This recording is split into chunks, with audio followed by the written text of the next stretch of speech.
Here's one of the awkward things about fixing Washington that I think Senator Klobuchar was just alluding to. The people who have been around longest in Washington don't feel that much urgency about fixing Washington. After all, they've survived there a long time. It's the new arrivals who are trying to figure out how they're going to survive in Washington. They're the ones who seem to be the most shocked by what's broken and the most moved to fix it. New senators arriving in Washington thinking that the Senate is a lawmaking body. Those are the ones who have been most shocked into action by the fact that it's no longer true that the Senate is a lawmaking body. If the Senate doesn't run on majority rules anymore, if it takes a supermajority not to do an exceptional thing but to do everything, then it is no longer a functioning legislature.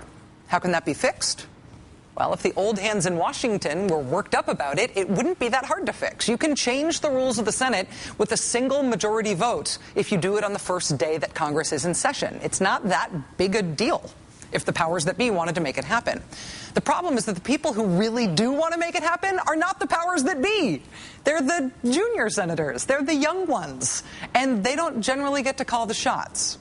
So instead of trying to pull this off by persuading the big shots that the big shots want to do this, because maybe the big shots can't be persuaded of that, the junior senators instead are organizing. They are trying to get the public and, frankly, the commentariat behind the idea that the Senate rules should change, and that they should change on January 5th with a vote on that day, making the case for changing the rules and also for what the new rules should be.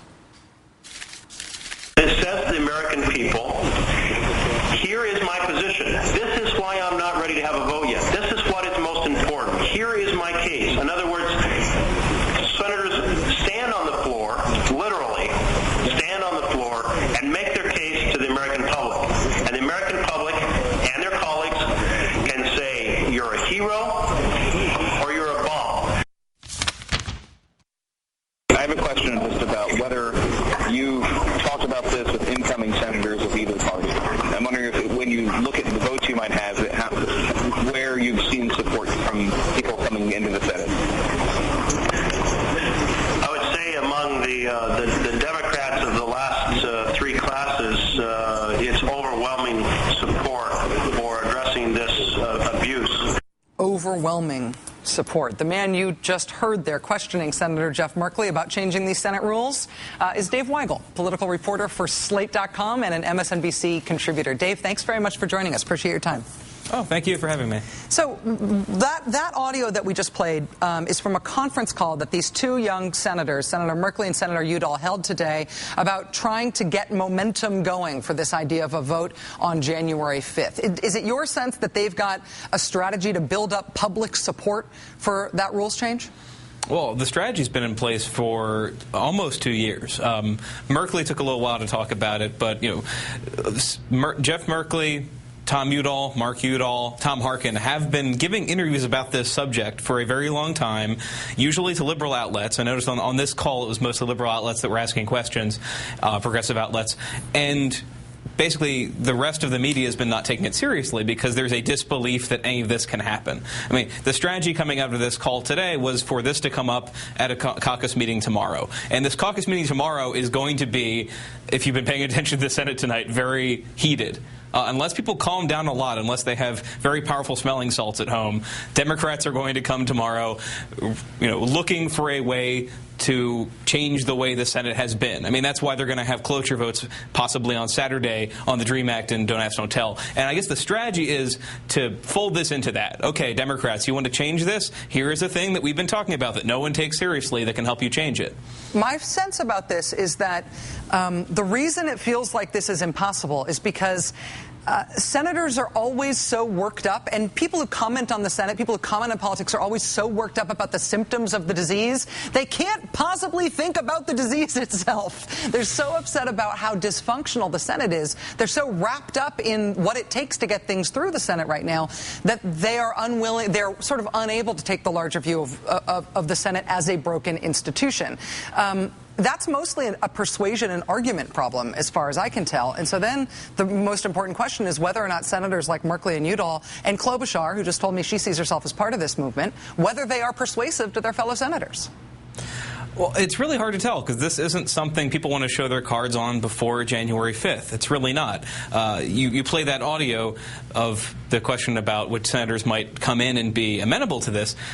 They continuously mention Dan Coates, who's kind of coming into the Senate as a Rip Van Winkle. He left the Senate in 1999. He was a Republican from Indiana.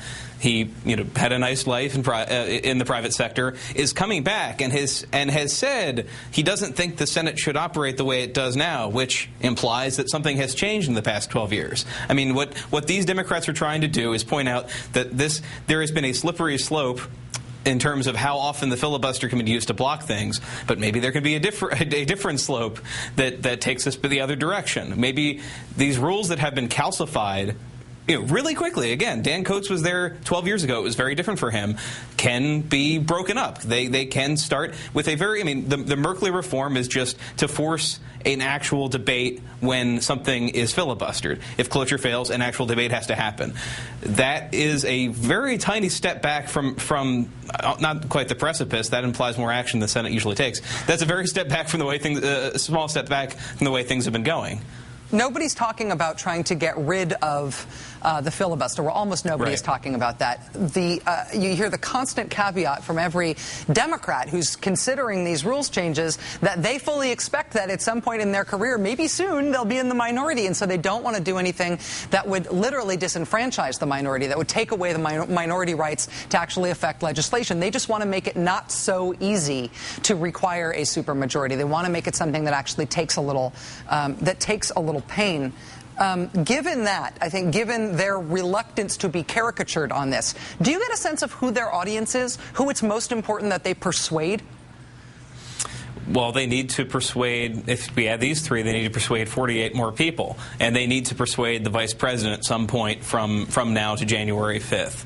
I guess I think what's important here is that they are trying to persuade more Democrats who are not interested in fundamental reform, maybe some Republicans, so that's unlikely, by including in the reforms that they could vote on January 5th, making it easier for the minority party to introduce amendments. Basically saying, all right, this is not a static situation. One day we'll be in the minority. Right now you're in the minority. You get more power to change things and to prevent us from situations like the one a couple hours ago, where a omnibus bill that some of us opposed, that most of us added items to over the last couple of years, collapses because the only way to stop bills is a nuclear strength threat. Okay, we'll make it easier for you. I guess the risk, Republicans aren't showing their cards on this either. The way they look at this showdown on January 5th is that if they start a debate on changing rules, they could create some mischief of their own and try to add more permanent rule changes. But honestly, the biggest impediment to Merkley and the rest of these people is that no one takes it seriously.